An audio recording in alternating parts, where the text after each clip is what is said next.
আসসালামু আলাইকুম ওয়া রাহমাতুল্লাহ। নিউ টিভি বাংলা নিউজে আপনাদের সবাইকে স্বাগত জানাচ্ছি। আজ 25শে জুলাই 2026। সাথে আছি আমি নূর আজিজা। রোহিঙ্গা ক্যাম্পে যৌথ অভিযানে শীর্ষ সন্ত্রাসী সহ গ্রেফতার 18।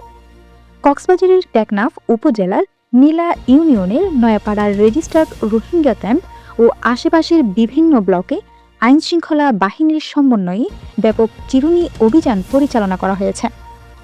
অভিযানে সাদ্দাম ডাকাত গ্রুপের সক্রিয় সদস্য, শীর্ষ সন্ত্রাসী এবং একাধিক হত্যা মামলার আসামি জিয়াউর রহমানকে একটি দেশীয় ওয়ান শুটার গান, 16 রাউন্ড কার্তুজ ও 22 পিস ইয়াবাসহ গ্রেফতার করা হয়েছে। এছাড়া বিভিন্ন অপরাধে মোট 18 গ্রেফতার করা হয়। বৃহস্পতিবার দুপুর 2:30 থেকে বিকেল 5টা পর্যন্ত এই সমন্বিত অভিযান পরিচালিত হয়।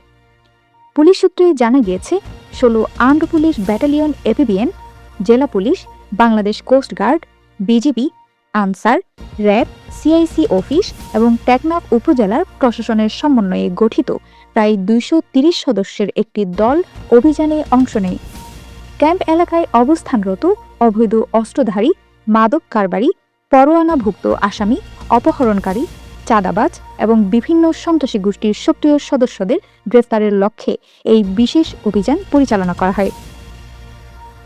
অভিযান চলাকালে গোপন সংবাদের ভিত্তিতে নয়াপাড়া রেজিস্টার্ড রোহিঙ্গা ক্যাম্পের এইচ ব্লকের মাঠ সংলগ্ন এলাকায় তল্লাশি চালানো হয়। এ সময় যৌথ বাহিনীর উপস্থিতি টের পেয়ে পালিয়ে যাওয়ার চেষ্টা করেন জিয়াউর রহমান। পরে অভিযানরত সদস্যরা তাকে ধাওয়া করে গ্রেফতার করেন। তার দেওয়া তথ্যের ভিত্তিতে একটি দেশীয় ওয়ান শুটার গান ও 16 রাউন্ড কার্তুজ উদ্ধার করা হয়। এ সময় তার কাছ থেকে 22 পিস ইয়াবাও জব্দ করা হয়। গ্রেফতারকৃত জিয়াউর রহমান নয়াপাড়া মৌসুমী রোহিঙ্গা রেজিস্টার্ড ক্যাম্পের এইচ ব্লকের বাসিন্দা আলী আহমদের ছেলে। পুলিশের তথ্য মতে তার বিরুদ্ধে অপহরণের পর হত্যা, চাঁদাবাজি সহ মোট 5টি নিয়মিত মামলা রয়েছে।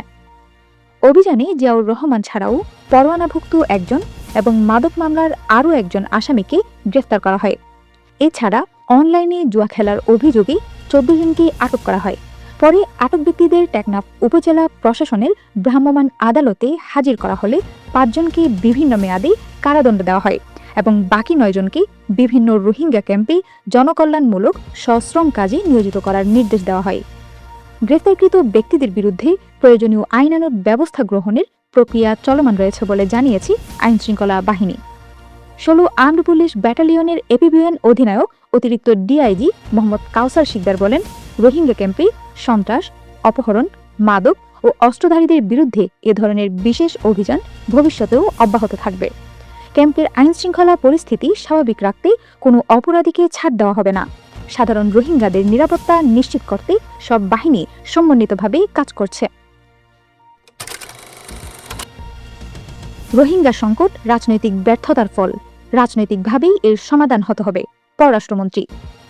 ফিলিপাইনের রাজধানী মেনিলায় 33তম আসিয়ান আঞ্চলিক ফোরামের ARF মন্ত্রী পর্যায়ের বৈঠকে বৃহস্পতিবার 23শে জুলাই বক্তব্য দেন পররাষ্ট্রমন্ত্রী ড খলিলুর রহমান। পররাষ্ট্রমন্ত্রী ড খলিলুর রহমান বলেছেন, রোহিঙ্গারা ঘটনাক্রমে রাষ্ট্রহীন হয়নি, বরং পরিকল্পিতভাবে তাদের রাষ্ট্রহীন করা হয়েছে। এটি একটি রাজনৈতিক ব্যর্থতা এবং এর সমাধানও রাজনৈতিকভাবেই হতে হবে। ফিলিপাইনের রাজধানী মেনিলায় 33তম আসিয়ান আঞ্চলিক ফোরামের ARF মন্ত্রী পর্যায়ের বৈঠকে বৃহস্পতিবার 23শে জুলাই বক্তব্যে পররাষ্ট্রমন্ত্রী কথা বলেন।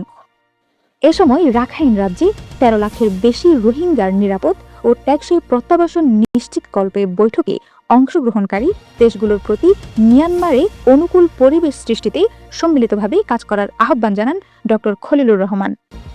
পররাষ্ট্রমন্ত্রী বলেন, রোহিঙ্গারা পরিস্থিতির কারণে রাষ্ট্রহীন নয়, তাদের পরিকল্পিতভাবে রাষ্ট্রহীন করা হয়েছে।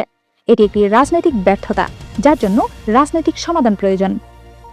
আসন্ন জাতিসংঘ সাধারণ পরিষদের 81তম অধিবেশনের সভাপতি হিসেবে নিজের দায়িত্বের কথা উল্লেখ করে ড খলিলুর রহমান জোর দিয়ে বলেন, বৈশ্বিক চ্যালেঞ্জ মোকাবেলায় সংলাপ ও কূটনীতির বিকল্প নেই। বৈঠকে প্রধানমন্ত্রীর উপদেষ্টা হুমায়ুন কবিরও উপস্থিত ছিলেন।